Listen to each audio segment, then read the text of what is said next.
Can't wait for you to meet him. You'll love him. It's always fun when two people that you know and love and admire are going to get to meet each other for the first time. Maybe you've had the experience of bringing that special someone home to meet your family for the first time, or maybe you've introduced your newborn to her grandparents.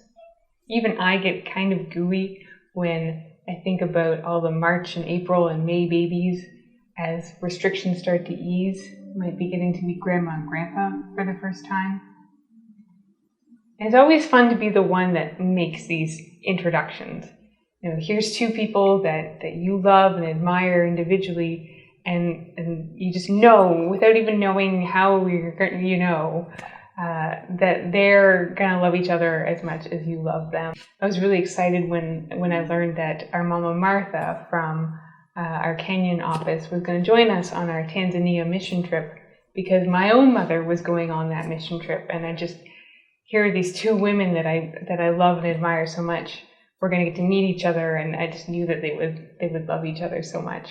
I can't wait for you to meet him. That's the line that was just going through my head as I spent time with one of my favorite images of Mary. This is drawn by a Sister Grace Remington. She's a Trappist nun in Mississippi. And it's simply titled Virgin Mary and Eve, but there's nothing simple about this image. I mean, starting from, the garden imagery, which could be Eden, it could be Gethsemane, it could be the New Kingdom.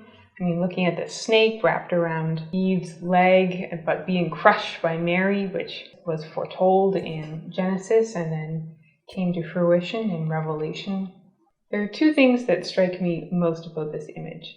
The first is Eve's hand on Mary's stomach. It's not as though Eve has reached out and touched Mary's stomach and then Mary has gently placed her hand over. Look at the grip. Mary has grabbed Eve's hand and forced it to her stomach. Come, see, believe. It's real. And the second thing I like to look at is where each of the women are looking. Eve is just staring, transfixed at Christ. There's this being that is going to come and undo her greatest mistake, eating of the fruit of the tree, and is going to restore to life all that separation that she's caused for her descendants. That's Mary looking at. At first I thought she was looking at the apple, but then I decided she's looking past the apple, and she's looking into Eve's heart. I think really Mary knows that Eve is going to drop that apple so soon that it might as well already be on the ground. And she's just looking straight into Eve's heart. I can't wait for you to meet him. I imagine Mary whispering, you're going to love him. Adam named his wife Eve because she would become mother of all the living. The name Eve comes from the Hebrew word Hava, which means life. Women were created to spread the life given to us by God to an infinite number of souls so that they can love God and live in his love in return. But when Eve ate of the fruit, she turned away from God. She thought, I'm probably sufficient for knowledge and wisdom and beauty and goodness. I don't need God. I can have it for myself. And then doomed humanity and her descendants to generations of sin. But then here's Mary, her yes, her full and encompassing yes, overturned all of that.